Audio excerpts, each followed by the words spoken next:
Bible గ్రంథంలో మనం చూస్తున్నాం చాలా ప్రమాదాలు. చరిత్ర గ్రంథంలో మనం చూడగలుగుతాము. ఈ భూమి మీద అక్కడక్కడ అగ్ని ప్రమాదాలు, నీటి ప్రమాదాలు, రోడ్డు ప్రమాదాలు, చాలా రకరకాల విపత్తులు మనం చూస్తున్నాం. భయంకరమైన సమస్యలు మనం చూస్తున్నాం. అయితే కొంతమంది దేవుడు పంపించాడు అని కొంతమంది అంటారు, కొంతమంది సాతాను ద్వారా వచ్చిన సోదరులని కొంతమంది అంటారు, కొంతమంది అయితే మనుషులు చేసిన పాపమును బట్టి అది ఆ పాపము వారి మీద అది కీడుగా మారుతుందని చాలా రకరకాల వార్తలు మనం వింటున్నాము. మరి కాలిఫోర్నియా అనే దేశంలో, అమెరికా దేశంలో ఒక రాష్ట్రంలో ఒక నగరమే ఆ నగరమునున్న పెద్ద పెద్ద భవంతులు ప్యాలెస్లు, ఎన్నో వేల లక్షల విల్లులు, మరి 50,000 విల్లులు పైగానే, ఇల్లులు అనకూడదు వాటిని, భవంతులు అనొచ్చు, అవన్నీ కూడా కాలిపోయి బూడిదైపోయింది. అక్కడ పట్టణము లేదు. ఎంత శాపము, ఇంత ఉగ్రత ఎవరి వల్ల వస్తుంది అని చాలామంది యూట్యూబ్లో, ఫేస్బుక్లో రకరకాల ఎవరు ఇష్టం వచ్చింది వారు మాట్లాడుతున్నారు. ఆ మాటల్లో ఎంతవరకు వాస్తవం అన్నదని మనం వింటున్నాము. అయితే బైబిల్ గ్రంథము మనకి ఏం బోధిస్తుంది? బైబిల్ గ్రంథము మనకి ఏమని బోధిస్తుంది?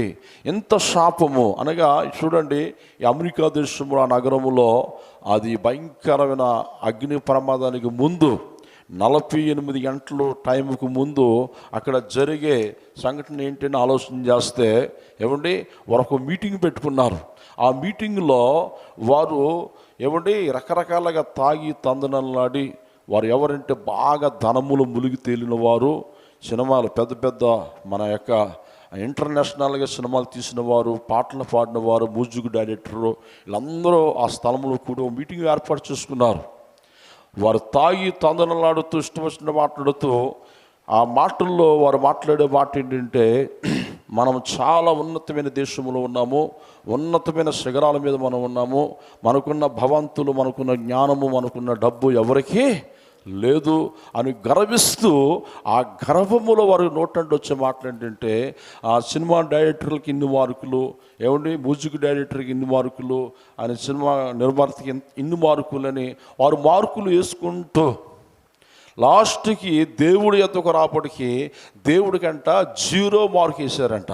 ఏం వేశారంట? 0 మార్క్ వేశారంట. అది ఆ మీటింగు ఆ దేవుణ్ణి ఎట్టకారుస్తూ, దేవుడు అన్నవాడు ఒకటే భూమి మీద, దేవునికి స్తోత్రం. దేవుణ్ణి ఎట్టకారుస్తూ వారు మాట్లాడుతూ ఏమేమి మాట్లాడారు. ఆ మాట్లాడిన 48 గంటలకి చాలా పెద్ద అగ్ని ప్రమాదం అక్కడ రగులుకోవడము. మరి భూమి మీద ఉన్న ప్రజలు 600 కోట్ల ప్రజలు ఆ యొక్క అగ్ని ప్రమాదాన్ని చూస్తున్నారు. ఆ రోజు కాల్చబడ్డది, అంటించబడ్డది. ఈరోజు వరకు కూడా అది ఆరట్లేదు. మంచి జ్ఞానులు, నిపుణులు ఉన్న దేశము. వారు ఎలాంటి సమస్యనైనా ఎదుర్కొనే శక్తి, సమర్థత వారి దగ్గర ఉంది. కానీ అది ఎవరి వల్ల కావట్లేదు. ఎందుకు జరిగింది, ఎలా జరిగింది అని బైబిల్లో మనం చూద్దాం. కొంతమంది ఏమంటున్నారంటే, దైవజనులు, ఇది కృపాకాలము కాదా, దేవుడు వలన వచ్చిన కీడు కాదు, దేవుడు కరుణామయుడు, జాలగల దేవుడు, ప్రేమగల దేవుడు అని మాట్లాడుతున్నారు. మంచిదే, దేవుడు ప్రేమగల దేవుడే, కృపగల దేవుడే. మనము కృపాకాలంలో ఉన్నాము, మనుషులను చంపే దేవుడు కాదు అని చాలామంది, కొంతమంది ప్రముఖులు మాట్లాడుతున్నారు. అయితే కృపాకాలంలో ఉగ్రత రాలేదా? కృపాకాలంలో దేవుని ఉగ్రత మనుషుల మీద రగిలుకునలేదా అని బైబిల్ లేఖనములు మనం చూద్దాం. ఈ వీడియో చూసిన వారందరూ కూడా లాస్ట్ వరకు మీరు చూడాలని దేవుని సేవకుడిని నేను మనం చేస్తున్నాను. మొదటిగా చూద్దాము, బైబిల్ గ్రంథములో యెషయా గ్రంథము 66వ అధ్యాయము 15వ వచనం మనం చూద్దాము. ఆలకించుడి. దేవుడు మాట్లాడుతున్నాడు, సృష్టికర్త అయిన దేవుడు ఈ ప్రజలతో మాట్లాడుతున్నాడు, ఈ భూమి మీద ఉన్న ప్రజలందరితో మాట్లాడుతున్నాడు. ప్రభు ఏమని మాట్లాడుతున్నాడు చూడండి. ఆలకించుడి. ఆలకించుడి ఎవరితో మాట్లాడుతున్నాడు? ప్రజలతో మాట్లాడుతున్నాడు. ఈ మాట మీరు మర్చిపోవద్దు. ఆలకించుడి, మహాకోపముతోనూ ప్రతీకారము చేయుటకు అగ్ని జ్వాలలతోనూ గద్దించుటకును యెహోవా అగ్ని రూపముగా వచ్చుచున్నాడు. ఎలా వచ్చున్నాడంట? అగ్ని రూపముగా వచ్చుచున్నాడంట. ఎందుకు వస్తున్నాడు దేవుడు అగ్ని రూపముగా? ఈ భూమి మీదకి దేవుడు అగ్ని రూపముగా వస్తున్నాడని బైబిల్ చాలా సూటిగా మనతో మాట్లాడుతుంది. అనగా మనుషులు ఏమండి, దేవుడు చేసిన మనుషులు, దేవుడు కృప వలనే మానవుడు ఉనికి కలిగి ఉన్నాడు. దేవుడు కృప వలన మానవుడు ఊపిరి పీల్చుకుంటున్నాడు. దేవుడు కృప వలనే మానవుడు చక్కటి భార్య, చక్కటి బిడ్డలు, చక్కటి కుటుంబ వ్యవస్థనే కలిగి ఉన్నాడు. దేవుడు లేకుండా ఏమీ లేదు. దేవుడు ఏమిటి ఇచ్చిన వాటిని బట్టి మనం సంతోషించాలి. సంతోషిస్తున్నాము కూడా. ఆయన ఇచ్చిన గాలి, మనం పీల్చిన గాలి ఆయనది, మనం తింటున్న ఆహారము ఆయనది, మనం నిలబడిన భూమి ఆయనది, సమస్తము ఆయనదే.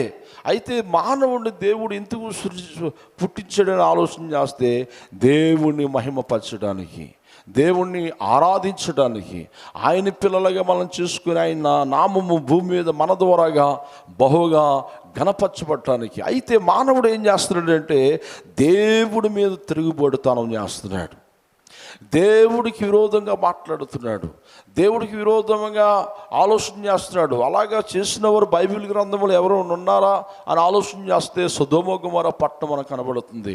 ఈ సొదొమ గొమొర్రా పట్టణంలో ఉన్న ప్రజలు దేవుడి దృష్టికి ఘోరాతి ఘోరముగా కనబడ్డారంట.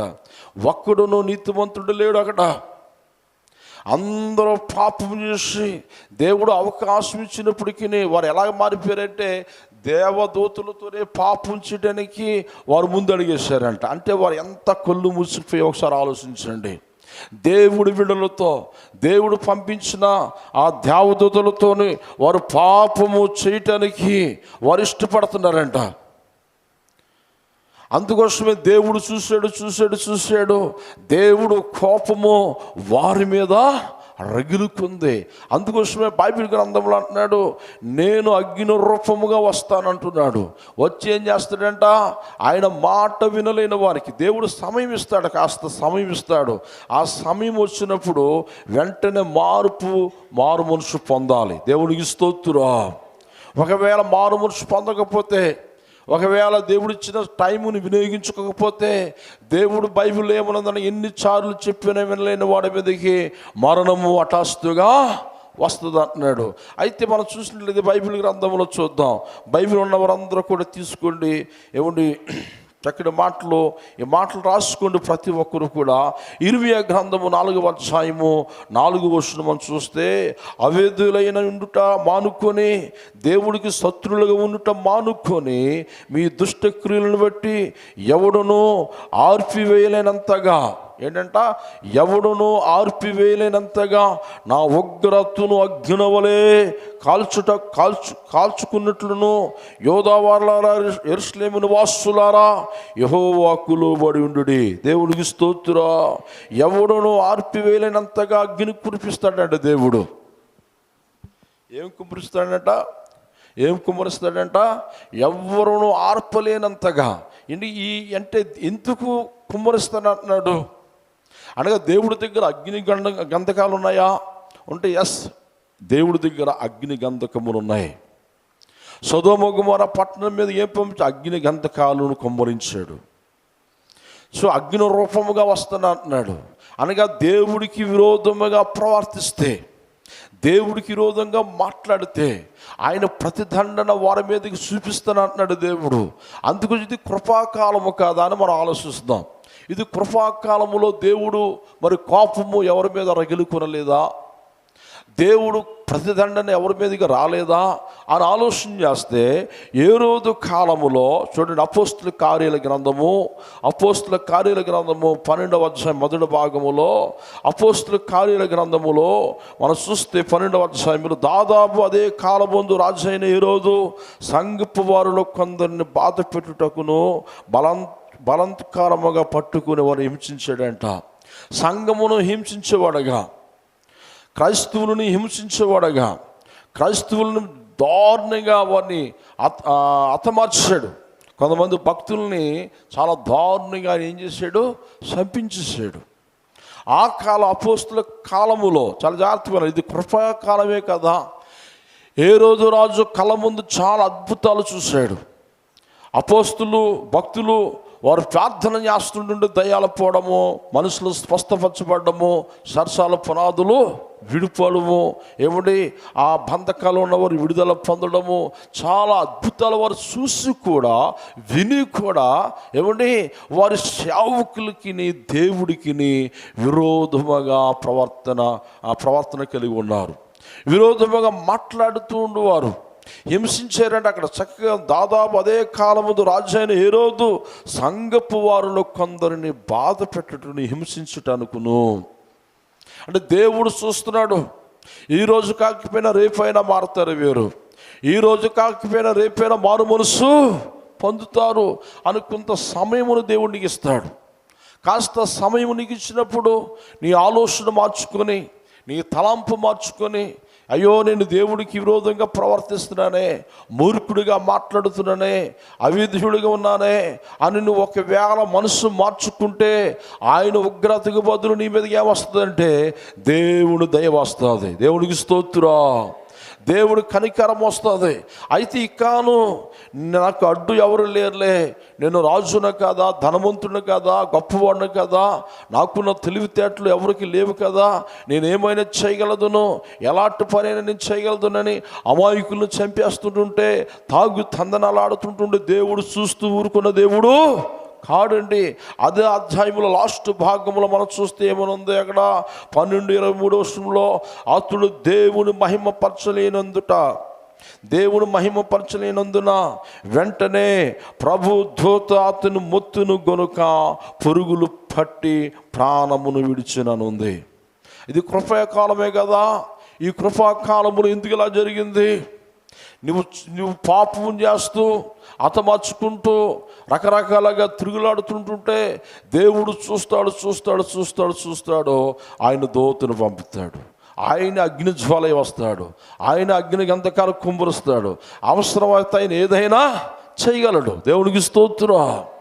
ఆయన ఏదైనా చేయగల దేవుడు. ఆయన శక్తిమంతుడు, ఆయన బలవంతుడు.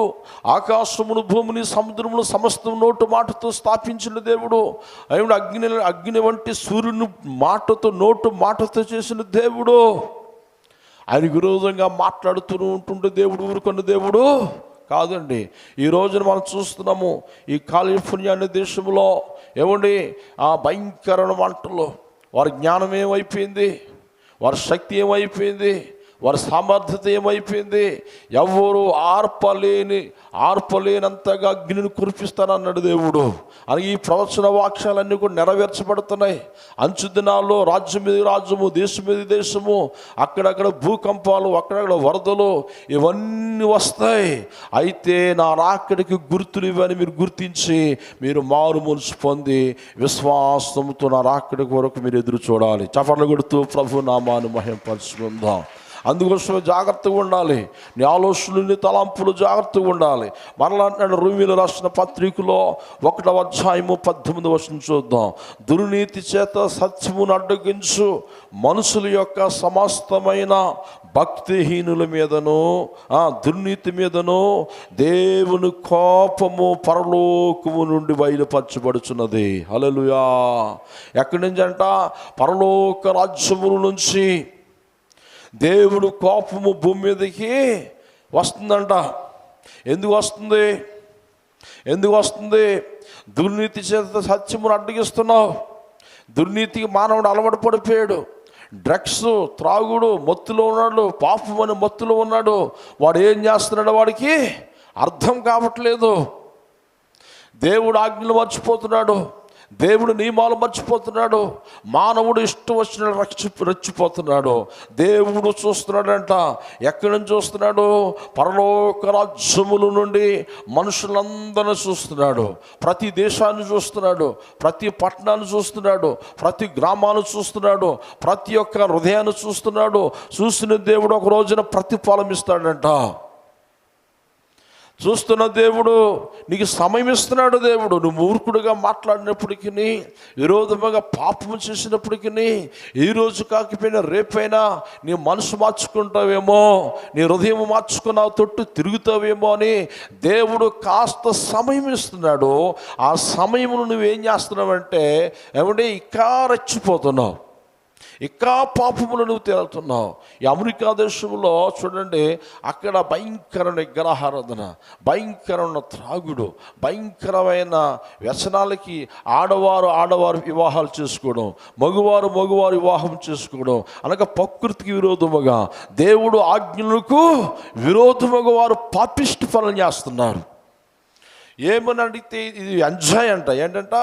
ఎంజాయ్ చేస్తున్నాం అంటే డబ్బులో వారు కళ్ళు మూసిపోయాయి చాలా ప్రాంతాల్లో. ఏమండి అక్కడక్కడ ఏమండి దేవుడు చూస్తాడంట. ఎవడును ఆర్పలేనంతగా నా కోపము అగ్ని వలె వారి మీద రగులుకుంటుందని యెషయా గ్రంథములో దేవుడు రాయించాడు. ఎవడు ఆర్పలేడంట. ఈరోజు కూడా మంటలో ఆర్పలేకపోతున్నారు. గంటకి 120 కిలోమీటర్ గాలి వేస్తుంది. ఆ గాలికి ఆ చెట్లు, బిల్డింగులు, భవంతులు, పెద్ద నగరము, ఆ నగరంలో ఉన్న పెద్ద ప్యాలెస్లు ఇవన్నీ తగలబడిపోతున్నాయి. ఒక సినిమా హీరోని అంట 265 దేశాల్లో ఒక్కొక్క దేశంలో ఒక్కొక్క విచిత్రమైన సామాగ్రిలు తెచ్చుకుని ఆమె ఇంటిలో పెద్ద 1 ఎకరాల్లో కట్టిన భవంతులో ఒక్కొక్క దేశం నుంచి ఒక్కొక్క వస్తువు తీసుకొచ్చి ఆమె ఇంట్లో పెట్టుకుందంట. అవన్నీ అలా చూస్తుండగానే ఏమైపోయి కాలిపోయి బూడిదైపోయి గుండెలు బాదుకుంటుంది, రోధిస్తుంది. ఏమంటే చాలామంది అక్కడున్న చట్టం ఏంటో తెలిసిన బైబిల్ ఉండకూడదంట. అక్కడ ఏముండకూడదంట? వారి కోర్టులో బైబిల్ ఉండకూడదని గవర్నరు ఆజ్ఞాపించాడంటే. చూడండి, బైబిల్ పరిశుద్ధమైన గ్రంథము, న్యాయమైన గ్రంథము. ఎవడు ఎలా బ్రతకాలో, ఎవడు ఎలా ఉండాలో ప్రతి కోర్టులో కూడా ఏముంటుంది అనగా బైబిల్. వారి దేశాల్లో అన్ని గ్రంథాలు కూడా కోర్టులో ఉంటాయి. కానీ అక్కడ బైబిల్ను తృణీకరించారండి ఆ దేశ ప్రజలు. అలాగే దేవుని తృణీకరించారు. దేవుడికి ఎన్ని మార్కులు వేశారు? వారు 0 మార్కులు వేశారు. ఎన్ని వేశారండి? 0 మార్కులు అంట. తాగి తందనాలను ఆడినోడికి ఎన్ని మార్కులు వేశారు? 100 మార్కులు అంట. చూడండి ఎంత దారుణం. అంటే వారు ఏం చేస్తున్నారు? వారు అర్థం కాని పరిస్థితుల్లో వారు బతుకుతున్నారు. దేవుడు చూస్తున్నాడు. అంతేకంటున్నాడు. ఏమంటే రోమీయులకు రాసిన పత్రికలో 1వ అధ్యాయము 18వ వచనం అంటున్నాడు, దుర్నీతి చేత సత్యమును అడ్డగించు మనుషుల యొక్క సమస్త భక్తిహీనుల మీదను దుర్నీతి మీదను దేవుని కోపము అంట పరలోకము నుండి బయలుపరచబడుచున్నది. హల్లెలూయా. ఎక్కడి నుంచి బయలుపరచబడుతుందంట? పరలోక రాజ్యం నుంచి వచ్చేస్తుంది. ఇది కృపాకాలము కదా. ఎందుకు ఉగ్రతలు జరుగుతున్నాయి? ఏమండి ఎందుకు దేవుడు అకాల మరణాలు ఈ భూమి మీద జరుగుతున్నాయి అని ఆలోచన చేస్తే దేవుడు మహిమపరిచే ప్రజలు లేరు. దేవుడి మీద తిరగబడిన వారు ఎక్కువైపోయారు. అందుకే పరలోక రాజ్యం దుర్నీతికి విరోధంగా చాలా చక్కగా రాశాడు. దుర్నీతి చేత సత్యమునకు అడ్డగించు మనుషుల యొక్క అన్నాడు. అంటే సత్యమునకు విరోధంగా ప్రవర్తిస్తున్నారు. అసత్యమును నమ్ముతున్నారు కానీ సత్యాన్ని ఎవరో నమ్మట్లేదు. అబద్ధానికి చోటు ఉంది కానీ నిజానికి చోటు లేదు. అందుకోసమే చూడండి, ఇది కృపాకాలము కదా అని మనం ఆలోచన చేస్తున్నాం. ఇది కృపాకాలములో అపోస్తలుల కార్యాల గ్రంథంలో 5వ అధ్యాయంలో అననీయ సఫీరా ఇద్దరు కనబడతారు. వారు భక్తి గలవారే. వారు భూమిని అమ్మిందంతా ఎవరికి ఇచ్చేస్తున్నారు? దేవుడు సేవకి అంకితం చేసేస్తున్నారు. వారు మొక్కుకున్నారు, వారు తీర్మానం చేసుకున్నారు. ఆ స్థలం అమ్మినంటే వారి మనసు ఏమైపోయింది? మారిపోయి వెంటనే వచ్చి సగం దాచుకున్నారు, సగం దేవుడికి ఇచ్చారు.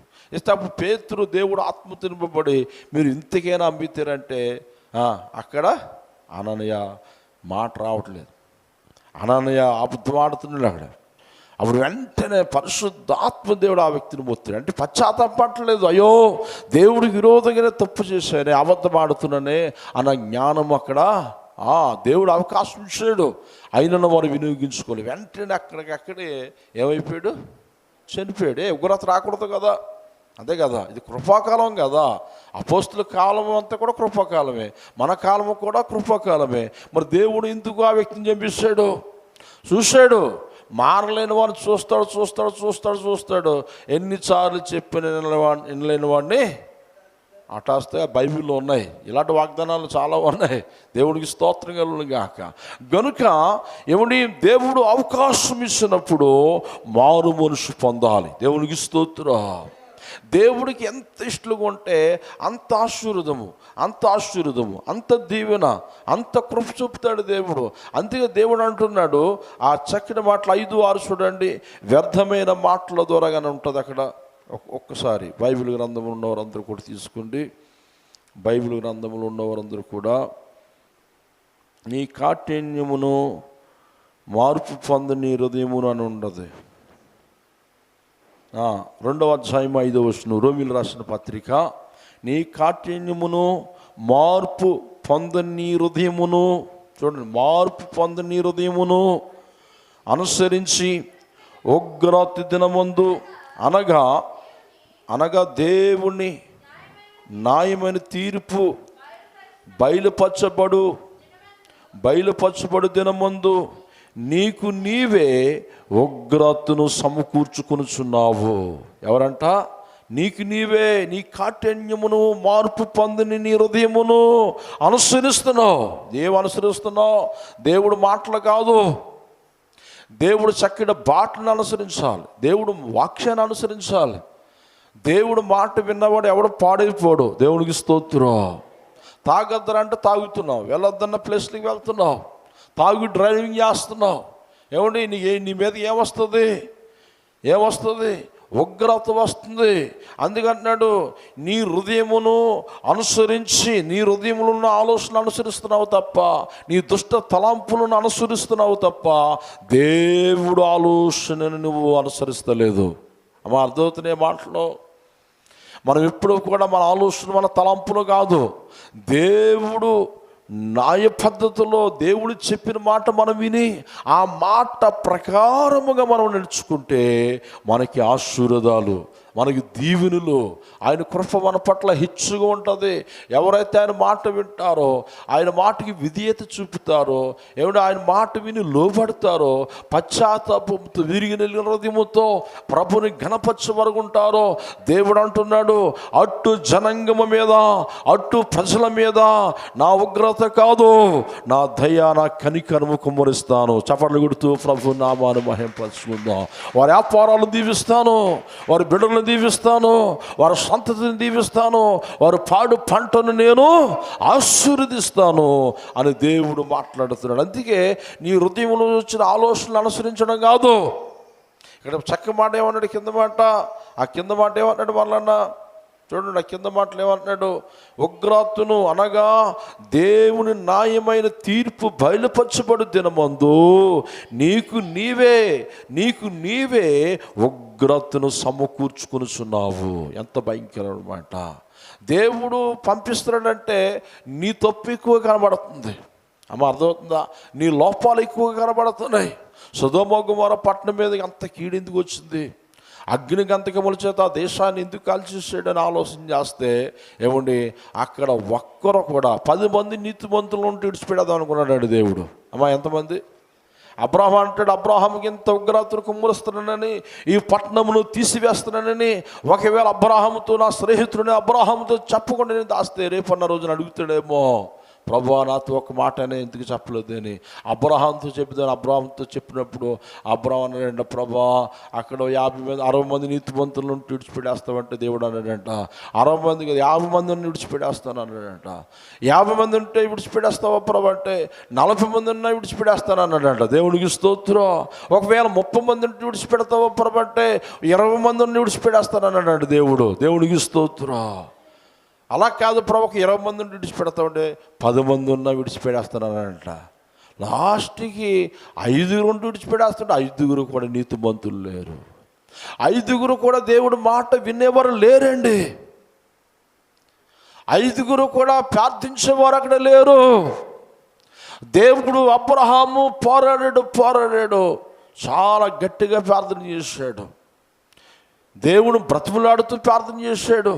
అయా ధూళి వంటి వాడును, బూడిద వంటి వాడును, నీ మాట నిన్ను అడగటానికి నాకు సమర్థత లేదు, ఒక్కసారి నా మాట విని ప్రభు అన్నాడంట. దేవునికి స్తోత్రం కలుగుగాక. అయితే ఏమండి, చూశాడు దేవుడు ఆ సొదొమ గొమొర్రా పట్టణాన్ని తీసాడు. మరొక మాట మనం జ్ఞాపకం చేసుకుందాం. ఏమండి, నినివే పట్టణం కూడా అలాగే తయారైంది. ఏమైంది? నినివే పట్టణం కూడా అక్కడున్న ప్రజలందరూ కూడా, యోనా గ్రంథం మనకు బాగా తెలుసు. ఏమండి, ఆ యోనా గ్రంథంలో నినివే పట్టణస్తులందరూ కూడా దేవుడి దృష్టికి ఘోరాతి ఘోరమైన ఏమంటే పాపిష్టి క్రియలు వారు చేశారు. దేవుడికి విరోధంగా వారు ప్రవర్తించినప్పుడు ఎందుకైనా మంచిదో మాట చెప్తామని యోనాను పంపించాడు. దేవుడికి స్తోత్రం. ఏం పంపించాడంట? యోనాను పంపిస్తే ఏమండి, ఆ ప్రజలందరూ కూడా ఇదిగో గురత రాబోతుంది, మీకు దేవుడికి ఇష్టమైన క్రియలు లేవో, దేవుడికి ఇష్టమైన పనులు మీలో లేవో, దేవుడికి విరోధంగా మీరు ప్రవర్తిస్తున్నారు, ఇదిగో ఈ పట్టణాన్ని తీసేస్తానన్నాడు, దేవుని కోపము ఈ యొక్క పట్టణం మీద రగులుకుంటుంది అన్నప్పుడు నిజంగా ఆ ప్రజలందరూ కూడా సొదొమ గొమొర్రా నినివే పట్టణం వస్తులు, నినివే పట్టణం దేవుడు ప్రకటన పంపించాడు, సేవకుని పంపించాడు. ఆ సేవకుడు మాట రాజు మొదలుకొని, ప్రజల మొదలుకొని, మంత్రులు మొదలుకొని, ఆ దేశస్తులందరూ కూడా ఆ మాటలు విన్నారు. చపర్లు కొడుతూ ప్రభు నామాన్ని మహింపరచు. విని ఏం చేశారు?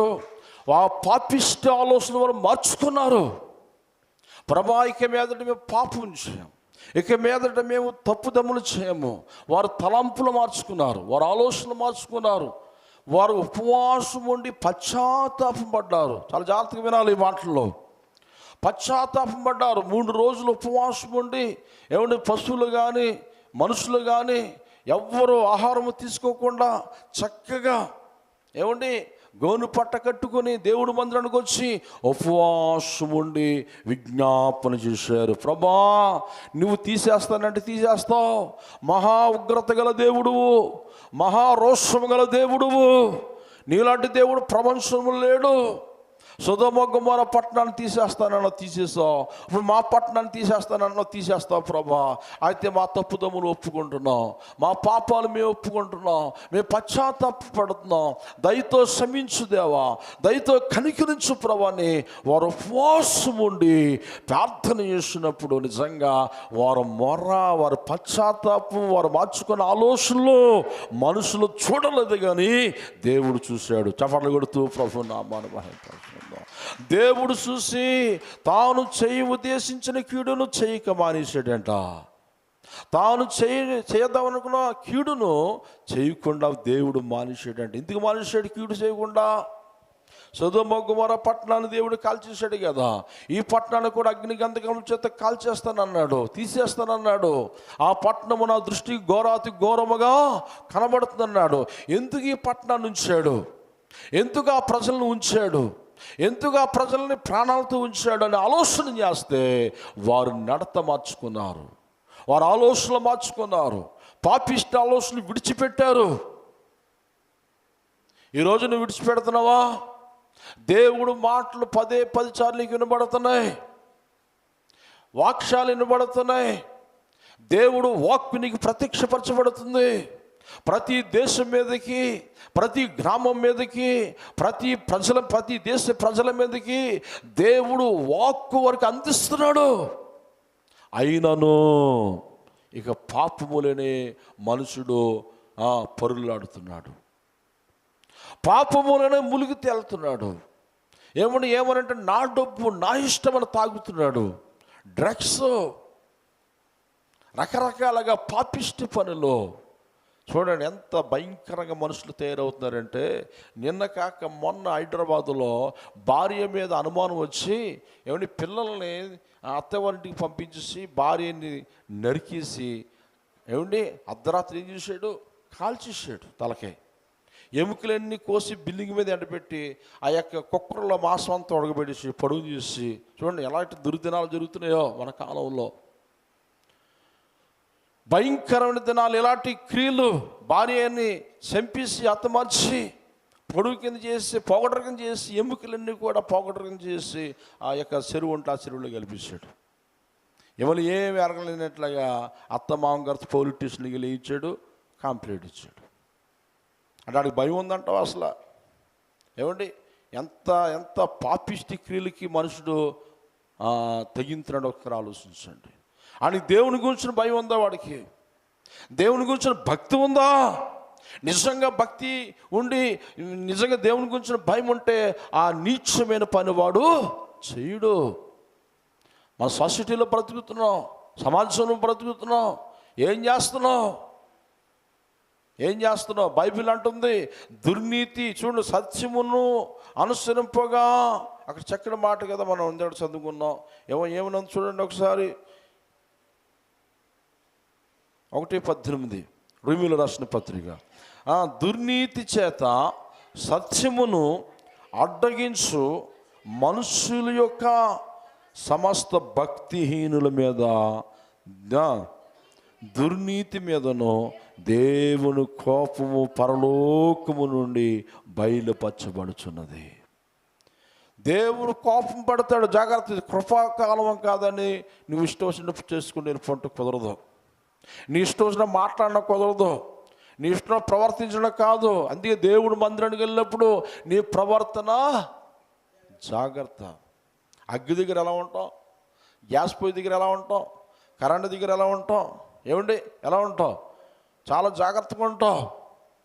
దేవుడు మందిరానికి వచ్చినప్పుడు, ఏమండి దేవుణ్ణి స్తుతించినప్పుడు, దేవుని ఆరాధించినప్పుడు విరిగి నెల్లి హృదయముతో పశ్చాత్తాపముతో, ప్రభా నేను ఎవరినైనా అనలేని మాట అంటే నన్ను క్షమించు ప్రభా, నీకు విరోధంగా ఒకవేళ ఏమైనా మాట జారితే నన్ను క్షమించు ప్రభా, నీకు నీవు పశ్చాత్తాపడి ఏమండి ఆ విరిగి నెల్లిన హృదయంతో దేవుని స్తుతిస్తే నీ అర్పణ, నీ స్తుతి అర్పణ దేవుడు అంగీకరిస్తాడు. చపర్లు కొడుతూ ప్రభు నామాన్ని మహిమపరచుకోండి. లేదు నేను ఏది చెప్పినా వెళ్ళిపోతలే. మేము బలపడికి వాకింగ్ చెప్పి ఎంత పశ్చాత్తాపం పడతామో, ఎంత జాగ్రత్తగా వస్తామో. మన దేవుడు చూస్తున్న దేవుడు, మన దేవుడు మాట్లాడే దేవుడు. మన దేవుడు అంట మౌనంగా ఉండే దేవుడు కాదంట. ఆయన ఎలా ఉండే దేవుడు అంట చూడండి. ఆయన మౌనంగా ఉండే దేవుడు కాదు. ఆయన కీర్తన గ్రంథంలో ఉందన్నమాట. ఏమంటే కీర్తన గ్రంథం 50:3 మన దేవుడు ఏం చేయుచున్నాడు? ఆయన మౌనముగా ఉండు దేవుడు కాదు, ఆయన ముందర అగ్ని మండుచున్నదంట. ఏమండుతుందంట? అందరు చెప్పాలి. అగ్ని మండుచున్నది.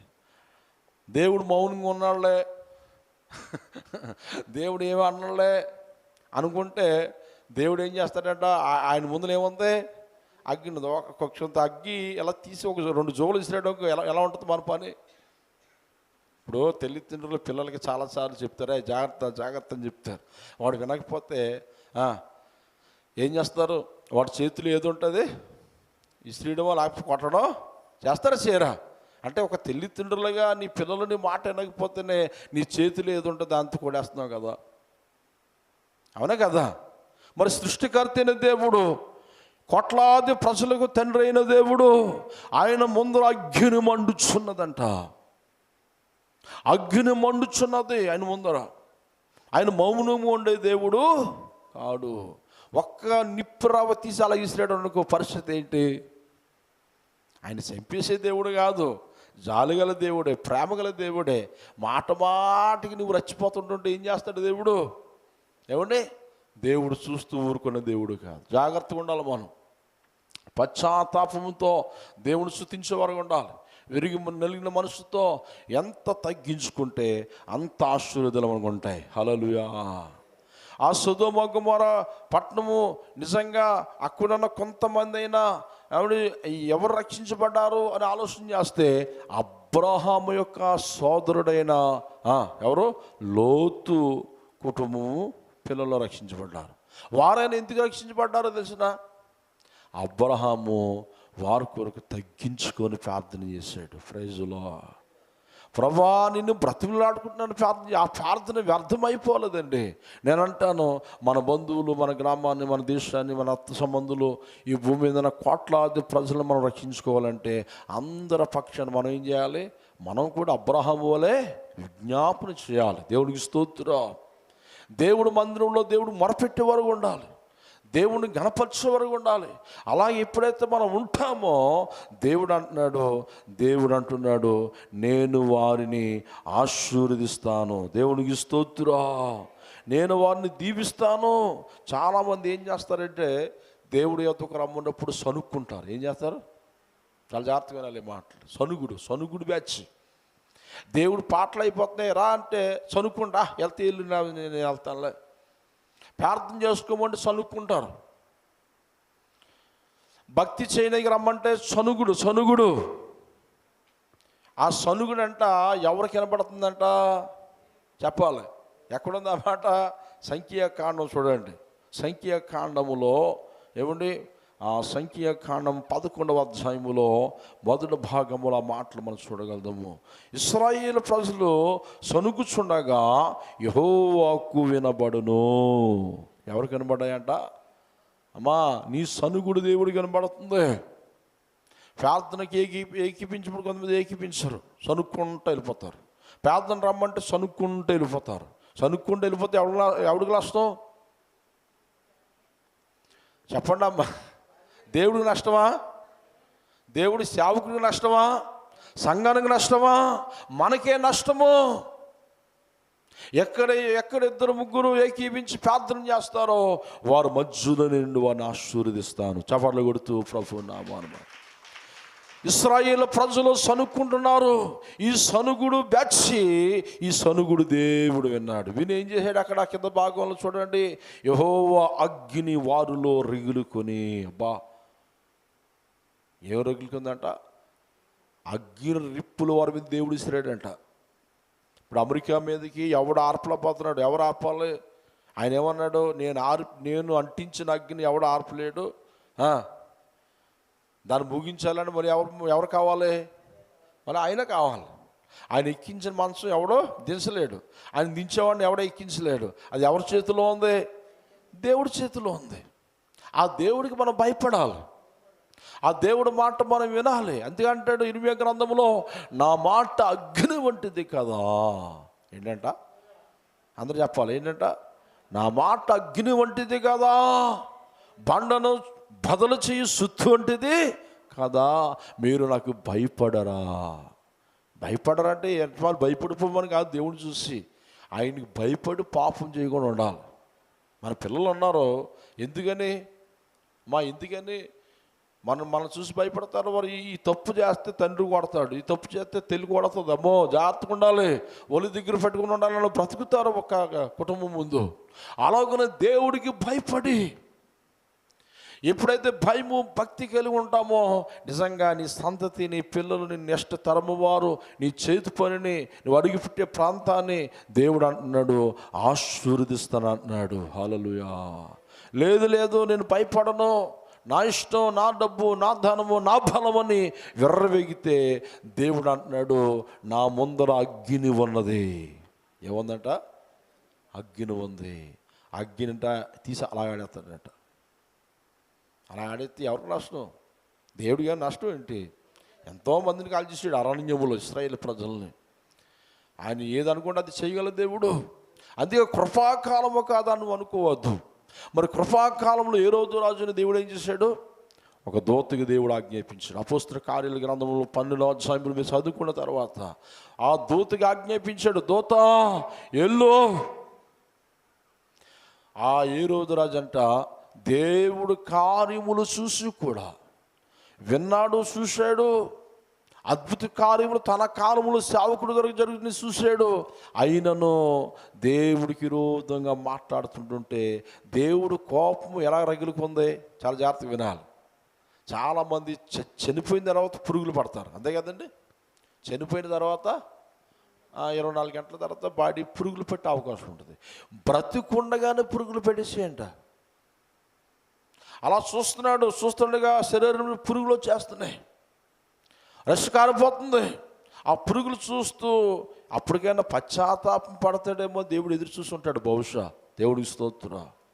ఆ కాస్త టైంని ఎందుకు ఇచ్చాడంటే, ప్రభా నీకు విరోధంగా నేను నీ మాటలు విని నీ అద్భుతాలు చూసి ఆది అపోస్తులు పేతురు యోహాను శైలిలు అందరూ గొప్ప గొప్ప వారు ప్రార్థన చేస్తుంటుంటే దయ్యాలు వదిలిపోతున్నాయి. అయ్యో నిన్ను అలాంటి కార్యములు చూసుకొని నేను నీ మీద తిరగబడ్డాను కదా, నన్ను క్షమించు ప్రభా అన్న మాట ఆయన నోటంలో వస్తే ఈ కృపాకాలములో ఆయన్ని కనికరించును. చపర్లు కొడుతూ ప్రభు నామాన మహిమపరచు. ఇది కృపాకాలమే. నీ హృదయంలో పశ్చాత్తాపం ఉంటే నువ్వు రక్షించబట్టానికి కృపాకాలమే. నీ హృదయంలో పశ్చాత్తాపము లేకపోతే దేవుని ఉగ్రతని మీద నిలిచి ఉంటుందంట. ఎక్కడుందన్నమాట చూడండి, బైబిల్ ఉన్నారు అందరూ కూడా తీసుకోండి. బైబిల్లోనే మనం చూద్దాం, బయటికి వెళ్ళొద్దు, మనము ఎవరు ఆవిష్పడొద్దు, జాగ్రత్తగా విందాం. ఇది శపించే మాటలు కాదు, ఆశీర్వదకరమైన మాటలు. నువ్వు జాగ్రత్తగా ఉల్లు దగ్గర పెట్టుకుని వింటే నీకు ఆశీర్వాదమే. లేదు దైవజనుడు ఏంటి ఇలాంటి మాటలు చెప్తున్నాడు అనుకుంటే అది నీకు శాపంగా మారిపోయే అవకాశాలు ఉంటాయి. చూడండి, యోహాను సువార్త గ్రంథము 3వ అధ్యాయము 36వ వచనము. 3వ అధ్యాయము 36 యోహాను సువార్త గ్రంథము. కుమారుని యందు విశ్వాసం ఉంచిన వాడే నిత్య జీవము గలవాడు, కుమారునికి విధేయుడు కానివాడు జీవమును చూడుడు కానీ దేవుని ఉగ్రత వాని మీద నిలిచి ఉండును. ఏముంటుందంట? విధేయుడు. ఎవరైతే విధేయులైపోతారో, దేవుడు మాట విన్న వెంటనే లోపడి తత్వం ఉంటుందో, కొంతమంది ఆ తత్వాలు కనపడవు. ఎంత వాక్యం విన్నాయి, ఎన్ని మాటలు విన్నాయి, ఎక్కడేసిన గొంగలే అక్కడేనట్లాగా అలాగే ఉంటారు వాళ్ళు. వాళ్ళ కోపం ఎక్కువ వచ్చేద్దాం. మళ్ళీ నిజంగా భక్తి చేసినోడికి తప్పు చేస్తే ఏం చేస్తాడంటే పశ్చాత్తాపం పడతాడు కదండి. భక్తి గలడైతే. భక్తిహీనుడు అయితే తప్పు చేసి కూడా ఏం చేస్తాడు? బొకాయిస్తాడు. ఇప్పుడు రాత్రి చెప్పాను వాక్యం, శుక్రవారం నైట్ ఏం చెప్పాను? నయమాను గెహజీ ఏలిసే దగ్గర ఉన్నాడు. ఏలిసే దగ్గర ఉండి నయమాన్ తెచ్చిన బంగారం అన్నాడు, నాకు వద్దు, ఒకటి కూడా నాకు వద్దు, పట్టుకెళ్ళిపో అన్నాడు. నయమాన్ ఆశ ఏంటి? అయ్యో ఏలిసే ద్వారా నేను స్వస్థపరచబడ్డాను, ఆయన మాట విన్నాను, యార్దాన్ నదిలో 7 సార్లు ములిగాను, నాకు స్వస్థత వచ్చింది. అయ్యా దైవజనుడా, ఈ వస్త్రాలు, ఈ బంగారం, ఎండి తీసుకో అంటే నాకు ఏం వద్దు, ఆ పాపిష్టిదాన్ని నాకు వద్దు, వెళ్ళిపోమన్నాడు. అప్పుడు రథం మీద వేసుకొని నయమాన్ వెళ్ళిపోతుంటుంటే గెహాజీ, ఏలిసా దగ్గర ఉన్న గెహాజీ ఏం చేశాడు? నా సేవకుడికి మనసు లేదు ఇంత డబ్బు తీసుకోవడానికి, ధనం తీసుకోవడానికి, నేను ఎందుకు తీసుకోకూడదు అని రథం వెనకాల పరిగెట్టాడు లేదా? ఆ రథం వెనకాల పరిగెట్టి ఆబద్ధం ఆడుతున్నాడు. అయ్యా దైవజనుడా, నయమాన్ గారు, రాజుగారు, మీరు ఇలాగ వచ్చేసిన వెంటనే మా సేవకుడి దగ్గరికి కొంతమంది సేవకులు వచ్చారు, వారు కాస్త మీరు బంగారం ఏంటి ఇమ్మనంటే, అప్పుడు నయమాన్ అంటాడు, నీకు కావాల్సినంత పట్టుకెళ్ళవే అంటాడు. హల్లెలూయా. అది తీసుకొచ్చి ఎక్కడ దాచుకున్నాడు? డేరాలో దాచుకున్నాడు. ఇంట్లో దాచుకుని ఏమి ఎరలండి ఏలిసా దగ్గరికి వచ్చి నిలబెడతాడు. అప్పుడు ఏలిసా అంటాడు గెహజీతో, గెహజీ నువ్వు ఎచ్చటికి వెళ్ళావా అంటే, నేను ఎచ్చటికి పోలేదు, ఇక్కడే ఉన్నాను అంటాడు. నువ్వు రథం వెనకాల పరిగెట్టినప్పుడు నా మనసు నీతో రాలేదా, నా ఆత్మ నీతో రాలేదా అన్నప్పుడు, అయ్యి బాబోయ్ నేను వెళ్ళే సంగతే చెప్పాలి, వెళ్ళే సంగతే దైవజనుడికి తెలిసిపోయింది. కిందికి బొంకాలి, కిందికి అబద్ధం ఆడాలి. దైవజనుడా తప్పు అయిపోయింది, క్షమించి మీదట చేయనంటే కనికరించబడినేమో. ఏమన్నాడో తెలిసిన? బొంకుతున్నాడు. ఎచ్చటికి పోలేదయ్యా, ఇచ్చటనే ఉన్నాను. సో దేవుడు జీవము గల సేవకుడి దగ్గర ఉండి, రోషము గల సేవకుడి దగ్గర ఉండి, రోషము గల సంఘములో ఉండి నువ్వు నిజంగా బొంకుతున్నావంటే నీ హృదయంలో ఏమి లేదు చెప్పండి, మార్పు రాలేదు, మారుమనసు పొందలేదు. కొంతమంది ఎన్ని మాటలు వింటారో మర్చిపోతారు. దేవుడికి వాళ్ళకి కావాల్సింది విని విధేయత ఎవడైతే చూపితే వారు కావాలి దేవుడికి. చపర్లు కొడుతూ ప్రభు నామాను హల్లెలూయా. విన్నవా దేవుడు వాక్యం మార్పు చెందుతావు. గెహాజీ బొంగుతున్నాడండి, అబద్ధమాడు కూడా బొంగుతున్నాడు. ఎచ్చటికి పోలది, ఎచ్చట నుండి నా మనసు నీతో రాలేదా? ఎందుకు అబద్ధం ఆడుతున్నట్టే?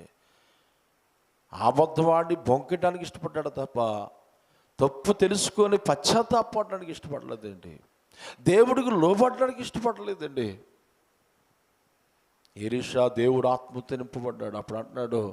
నయమానుకు వచ్చిన కుష్టి నీకు నీ సంతతి తరతరాలు వచ్చిన కాకన్నాడు. వెంటనే పాదం అనుకుని నెల్లెత్తి వరకు ఏమొచ్చేసింది? అంత శాపం ఎందుకు వచ్చింది? అంత ఉగ్రత ఎందుకు తెచ్చుకున్నావంటే నువ్వు తప్పు చేసి కూడా బకాయిస్తున్నావు, తప్పు చేసి కూడా తిరగబడుతున్నావు. దేవుడు చూస్తూ ఊరుకుంటాడా? చాలా జాగ్రత్తగా మనసును పెట్టాలి మాటలు. తప్పు చేసావు, పశ్చాత్తాపంలో మోషే ప్రార్థన చేస్తున్నాడు, ప్రభా ఈ సనుగుడు వ్యాధిని బట్టి క్షమించు ప్రభా, వారి పాపాలను పరిహరించు ప్రభా, వారి తప్పుదమ్ములు క్షమించు ప్రభా అని ప్రార్థన చేస్తే అక్కడ ఏమని రాయబడదో తెలిసిన? మోషే దైవజనుడు ప్రార్థన దేవుడు విని అగ్ని జ్వాలలను దేవుడు ఆఫ్ చేశాడంట. అగ్ని జ్వాలలను దేవుడు ఆపాడు. ఉగ్రత ఆపాలన్నా, కీడు రాకుండా ఉండాలన్నా, శాపము భూమి మీద రాకుండా ఉండాలన్నా, ఏమండి మన పిల్లల కొరకు, మన కుటుంబాల కొరకు, మన దేశము కొరకు, మన కొరకు మనం ఎక్కువ దేవుడు పాదాలు పట్టుకొని విరిగిన హృదయంతో పశ్చాత్తాపముతో మనము ప్రార్థించిన వారికి ఉండాలి. హల్లెలూయా. అలాగే మనం ఉన్నప్పుడు నిజంగా దేవుడు ఉగ్రతకు బదులు దేవుడు కృప మనం పొందుకుంటాం. దేవుడు దయ నీ మీదకి వచ్చేస్తుంది, దేవుడు జాలి నీ మీదకి వచ్చేస్తుంది, దేవుడు కనికరం నీ మీదకి వచ్చేస్తుంది. లేదు నా ఇష్టము వచ్చిన ప్రవర్తిస్తానంటే దాన్ని ఎవరు ఏమీ చేయలేరు. అందుకోసమే మనం చాలా జాగ్రత్తగా ఉండాలండి. దేవుడు నమ్ముకున్న మనము, దేవుడి పిల్లలైన మనము అంటున్నాడు అక్కడ యూదా పత్రికలో 1:23 మనం చూస్తే, సందేహం పడు వారి మీద కనికరము చూపండి. ఏంటంటే సందేహం పడుతున్నారు చాలామంది. ఎవరికి ఏ దేవుడికి ప్రార్థన చేయాలో సందేహము, ఎవరు ఏ రీతిగా ఉండాలో సందేహము, ఎవరి మీద ఎప్పుడు ఏ ఉగ్రత రాబోతుందో భయము ఆందోళనతో ఉన్నారు. అటు రీతిగా ఉన్న ప్రజలతో మనమంట దేవుడు జ్ఞానము తెలుసుకున్న మనము, దేవుడు జ్ఞానమును పొందుకున్న మనము, దేవుడు భక్తిలో ఎదుగుతున్న మనము, వారి పట్ల మనం ఏం చూపాలంట? సందేహం పడు వారి మీద కనికరం చూపాలంట. దేవునికి స్తోత్రం. కానీ కింద మాటలు ఏమన్నాడు? అగ్నిలో నుండి లాగినట్లు కొందరిని రక్షించండి. ఇప్పుడు ఎవరి చేతిలో ఉంది ఇది? అందరూ చెప్పాలి. ఎవరి చేతిలో ఉంది? అందరూ చెప్పాలి. ఎవరి చేతిలో ఉంది? అగ్నిలో లాగున్నట్లుగా మీరు కొందరిని రక్షించండి అంటున్నాడు దేవుడు. యోధా పత్రిక 1:23 అంటే చాలామంది ఉగ్రతకి సమీపంగా ఉన్నారు. తాగినోళ్ళు తాగుతున్నారు, తిరిగినోళ్ళు తిరుగుతున్నారు, డ్రగ్స్ వాడుతున్నారు. మనం సాధ్యనంత మటుకు స్వార్థ ప్రకటిస్తూ తాగొద్దు, డ్రగ్స్ వాడొద్దు, జాగ్రత్త, నీ జీవితం నాశనం అయిపోద్ది, అగ్నిలాంటి శ్రమలను తెచ్చుకుంటావు, జాగ్రత్త అని చెప్పవలసిన బాధ్యత ఒక సావుకుడి మీద, స్వార్థకుడి మీద, సంఘం మీద దేవుడు పెట్టాడు. చప్పట్లు కొడుతూ ప్రభు నామాన. అదే స్వార్థ. మండుచున్న అగ్ని అని ఉంది బైబిల్లో, ఆరని అగ్ని అని ఉంది. ఈ మండుచున్న అగ్నిలో, ఆరని అగ్నిలో మానవుడు ఆత్మ పడద్రోయబడకుండా ఉండాలంటే ముందుగానే దేవుడు మన మీద పెట్టిన భారం ఏంటంటే సమయమందును అసమయమందును ప్రతి సమయమందును సువార్తను ప్రకటించి అగ్నిలో నుండి లాగినట్లుగా వారిని మనం రక్షించాలంట. చేస్తున్నామా దేవుడు పని? అనేకుల కొరకు ప్రార్థించే వరకు మనం ఉంటున్నామా? దేవుడు వాక్యం విని మర్చిపోయిన వరకు ఉన్నామా? దేవుడు మాటలు పెడసవును మనం పెడుతున్నామా? అందుకే అంటున్నాడు, ఎన్నిసార్లు చెప్పినా వినలేని వారి మీదకి నేనే వచ్చేస్తాను అంటున్నాడు దేవుడు. అగ్ని రూపముగా వచ్చేస్తాడంట, అగ్ని జ్వాలయ వచ్చేస్తాడంట. ఆయన రాకముందే మనం ఏం చేయాలి? మెలకువ కలిగి ఉండాలి. ఆయన రాకముందే మనం ఏం కలిగి ఉండాలి? భక్తిలో మనం స్థిరత్వం కలిగి ఉండాలి. దేవునికి స్తోత్రం. ఎప్పుడైతే మనం స్థిరత్వం కలిగి ఉంటామో, దేవుడు బ్రతిమలాడుకునే వరకు ఉంటామో, దేవుడు దయ పొందుకున్న మనము అగ్ని జ్వాలల నుంచి మనం బయటపడతాము. దేవునికి స్తోత్రం. ఆయన దయ మన మీద ఉంటుందండి. అందుకోసమే పిల్లారా, మనం భయము భక్తి కలిగి ఉండాలి. మనుషుడు భూమి మీద కొన్ని దినాలు ఉంటాడు, కొన్ని దినాలు మనం బ్రతుకుతాం. ఎప్పుడు ఎవరికి ఏ రీతిగా పిలుపు వస్తుంది ఎవరికి తెలీదు. మనం అనుకుంటాం చాలా కాలం బ్రతికేస్తాంలే, చాలా కాలం ఉంటామని అనుకుంటాం. చూడండి, నిన్న కాక మొన్న బైక్లో వెళ్తున్నాడు, అత్తగారింటికి వెళ్తున్నాడు, పండక్కి వెళ్తుంటే బైక్ యాక్సిడెంట్లో అక్కడెక్కడ కింద ఓడిపోయాడు. మా చంద్రమ్మ గారి బంధువులు కాములోనికి వెళ్ళిపోయాడు. మెల్లన్నీ ఇరిగిపోయాయి. ఇప్పుడు కోమా నుంచి బయటపడ్డాడు అనుకుంటే తలకే నిలబట్టలేదు, తలకే వాలిపోతుంది, మైండ్ పని చేస్తలేదు, ఎప్పుడు ఎక్కడే సమయంలో ఏం జరుగుతుందో తెలియదు. అందుకే మానవుడికి దేవుడు కృప అవసరం, దేవుడు సహాయం అవసరము, దేవుడి నీడ అవసరము, దేవుడు యొక్క ప్రణాళిక మనకి, దేవుడి ప్రణాళికలు మనం ఉండాలి. దేవుడు సహాయం లేకుండా మనం ఏ పని చేయలేం. చూడండి, ఒక ముస్లిమ్స్ అయినా, హిందూస్ అయినా, ఒక క్రిస్టియన్స్ అయినా ఎవరైనా భగవంతుడిని కోరుకుంటారు, దేవుడు సహాయం కోరుకుంటారు. ఎందుకని? దేవుడు సహాయం లేకపోతే మనం ఏమీ చేయలేం.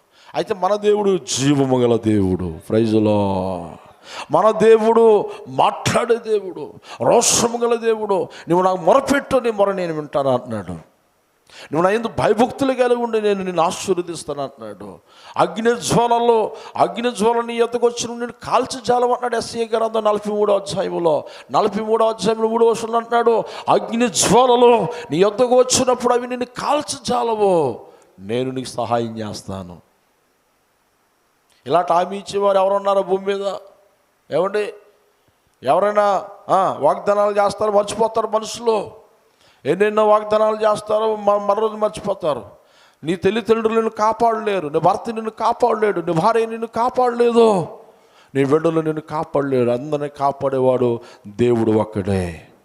ఆ దేవుడు యందు భయభక్తులు కలిగి మనం ఉంటాయి, ఆ దేవుడు యందు మనము పరిశుద్ధులుగా మనం జీవిస్తే, ఆ దేవుని దృష్టికి నిందారహితులుగా మనం ఉంటే, దేవుడు అంటున్నాడు యథార్థవంతులను కాపాడటానికి, యథార్థవంతులను నేను దీవించడానికి, యథార్థవంతుల యొక్క ప్రాంతాలను నేను ఆశీర్వదించడానికి, వారి దేశాన్ని క్షేమముగా ఉంచడానికి యెహోవా కనుదృష్టి లోకమంతటా సంచరిస్తుంది. చపట్లు కొడుతూ ప్రభు నామాన్ని మహిమపరుస్తున్నాం. గట్టిగా గట్టిగా చపట్లు కొడుతాం. ఆయన దృష్టి ఈ భూమి అంతటా తిరుగులాడుతుంది.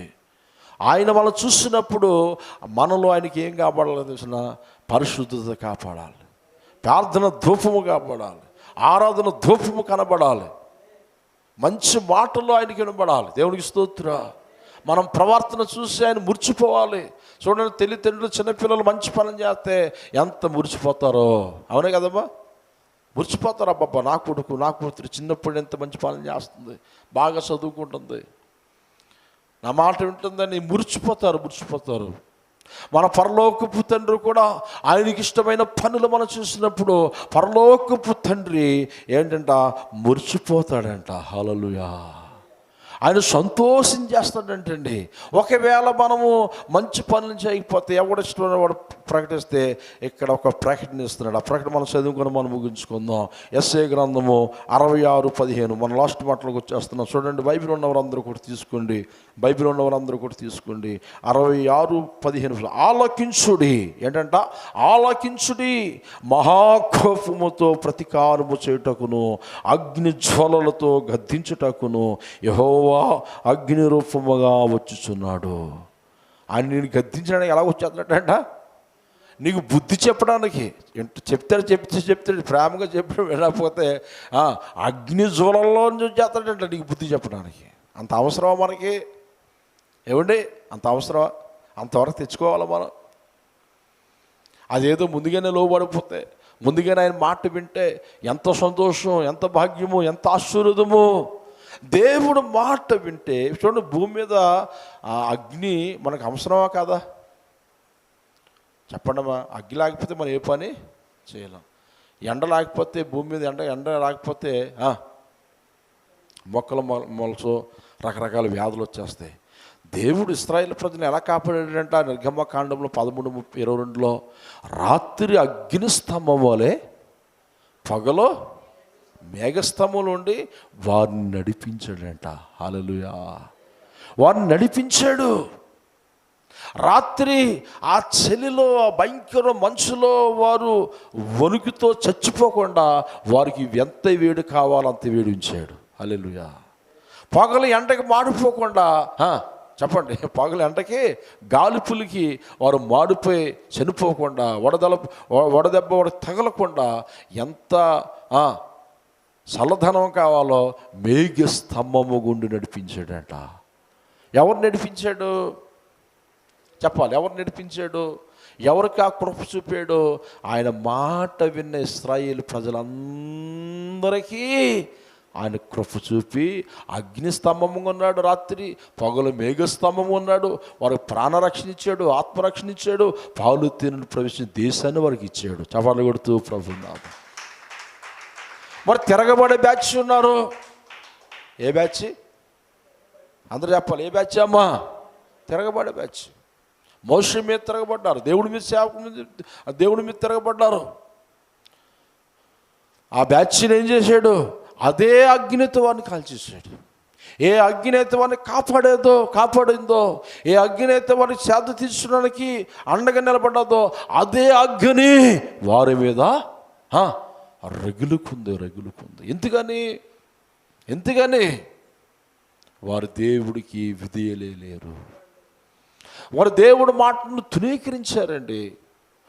వారు దేవుడి మాటను పెడసవుని పెట్టారు. అంతేకంటున్నాడు, ఇదిగో నా మాట ఆలకించండి రా బాబు మీరు అంటున్నాడు దేవుడు. దేవుడికి స్తోత్రం. ఆలకించండి, నా మాట వినండి. నువ్వు మంచి దినాలు చూస్తావు, క్షేమం చూస్తావు, రాబోయే కాలంలో ఏమండి ఆశీర్వాదాలు చూస్తావు. ఒకవేళ నాకు తెలిసిన స్నేహితుడు ఉన్నాడు, మంచి భార్య, మంచి పిల్లలు. వాడు నేను చాలా ఏ పని చేసిన ఎదురు కలిసి చేసాం. చిన్నప్పుడు వాడు వయసు వచ్చిన పెళ్లి చేసుకున్నాడు, నేను కూడా వివాహం చేసుకున్నాను, సేవకు వచ్చేసాను. వాడైతే నెట్వర్క్ చేసేవాడు, మంచి జ్ఞాని. మందుకి అలవాటు పడిపోయాడు, త్రాగుబోతుడు అయిపోయాడు. రోజుకి 10,000 5,000 సంపాదించేవాడు. ఆ టైంలో సంపాదించిన సంపాదన అంతా కూడా ఏం చేసేవాడు? త్రాగుడు. నేను ఎన్నో సార్లు ఇంటికి వెళ్ళి చేతులు పట్టుకుని చెప్పి, తాగద్దురా బాబు, మంచి భార్యని ఇచ్చాడు, మంచి పిల్లల్ని ఇచ్చాడు, తాగొద్దు, నా మాట విను, దేవుడి మాట విను, దేవుడు అంటే అస్సలు ఎవరు మాట పట్టించుకోలేదు. తాగి పచ్చ కౌరులు వచ్చేసి ఏమండి లివర్ పాడైపోయింది, చనిపోయాడు.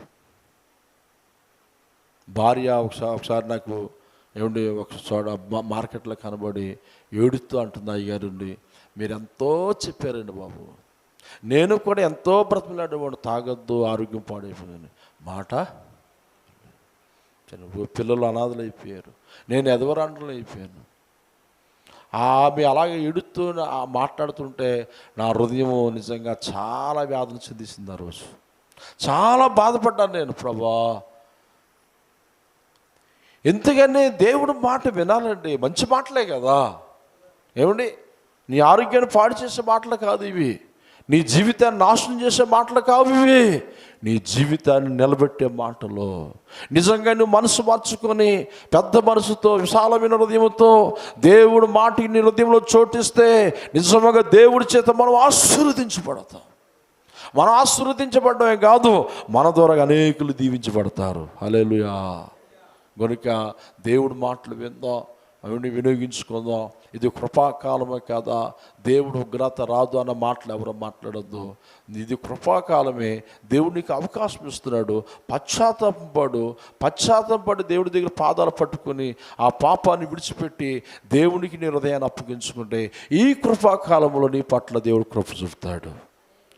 అంతేగాని కృపాకాలమే కాదని ఇష్టం వచ్చిన నువ్వు వెళ్ళిపోతుంటుంటే దేవుడు ప్రతిదండన ఏ రోజు రాజు మీదకి వచ్చినట్లుగా, అనానీయ సఫీరా మీదకి వచ్చినట్లుగా వచ్చిందా లేదండి? ఇప్పుడు దేశాలు తగలబడిపోతున్నాయి. ఎక్కడ చూసిన ఘోరాతి ఘోరమైన ప్రమాదాలు. ఏమంటే అలాంటి ప్రమాదాలు ఎక్కడ జరగకూడదని మనం ప్రార్థన చేస్తున్నాం. క్రైస్తవుడికున్న గొప్ప లక్షణం ఏంటంటే అందరూ క్షేమంగా ఉండాలి, అందరూ రక్షించబడాలి, అందరూ దీవించబడాలని రేయు పగులు తెల్లవారుజామున లేచి దేవునికి మనం మొరపెడుతున్నాం. హల్లెలూయా. ఆ మొర వ్యర్థం అవ్వకుండా ఆ మొర దేవుడు విని మనం ఆశీర్వాదకరంగా ఉండాలంటే మనం అందరం ఎవరి మాట వినాలి? దేవుడు మాట వినాలి. దేవుడి మాట మనందరం వినుగాక, ఆయన మాటకి విధేయత చూపునుగాక, ఆయన హస్తం మనకు తోడుగా ఉంచునుగాక. అందరం లేచి నిలబడదాం, ప్రార్థన చేద్దాం. లాజరస్ గారు ముందుకు వచ్చి ప్రార్థన చేస్తారు. అలాగే అందరూ కళ్ళు మూసుకోండి, 2 చేతులు ఆకాశం వైపుకి చాపి, ప్రభా నీ మాట నేను వింటానయ్యా. నీ అగ్ని లాంటి మాటలు మేము విన్నప్పుడు అయ్యా మా హృదయంలో ఆలోచనలు, సత్త ఆలోచనలు, పాపిష్ట ఆలోచనలు దూరం అయిపోతాయి. ప్రభా నీ మాటకి నా హృదయంలో చోటు ఉందయ్యా. నీ మాట విని నేను పాటిస్తాను ప్రభు. తీర్మానం చేసుకోండి. ఎప్పుడైతే నువ్వు బలమైన తీర్మానం చేసుకుంటావో, ఆ బలమైన పశ్చాత్తాపంతో ప్రార్థన చేస్తావో, ఆ దేవుడు నీ పట్ల కృప చూపడానికి సిద్ధముగా ఉన్నాడు. సిద్ధముగా ఉన్నాడు, సిద్ధముగా ఉన్నాడు. ఓ మనం అందరము నశించిపోవాలని ఆయన ఉద్దేశము కాదు, అందరూ అంతటా రక్షించబడాలని మన పట్ల ఆయనకున్న ప్రణాళిక. ఆయనకున్న ప్రణాళిక నెరవేర్చబడాలంటే నీవు నేను మనం ఆయన మాట వినాలండి. ఆయన వాక్యానుసారంగా బ్రతకాలని ఆయన కోరుకుంటున్నాడు. హల్లెలూయా. అందరూ ప్రతి ఒక్కరు అయ్యా నీ మాట నేను వింటానయ్యా, నీ వాక్యానుసారమైన జీవితం నాకు అనుగ్రహించయ్యా, నీ కృపగలాస్తూ నాకు తోడుగుంచయ్యా. మా పితరుల పాపాలు, మా తల్లిదండ్రుల దోషాలు, మా పాపములు దయతో క్షమించు ప్రభాని నీ నోటుతో ఒప్పుకొని విడిచిపెడితే దేవుడు అంటున్నాడు, ఇదిగో నీ విశ్వాసముంచవు గనుక నువ్వు రక్షించబడతావు, నీ కుటుంబాన్ని నేను రక్షిస్తానని వాగ్దానం చేస్తున్నాడు దేవుడు. ప్రతి ఒక్క రెండు చేతులు ఆకాశం వైపు చాపి ప్రార్థన చేద్దాం. దేవాని స్తోత్రము స్తోత్రము స్తోత్రము స్తోత్రము స్తోత్రము.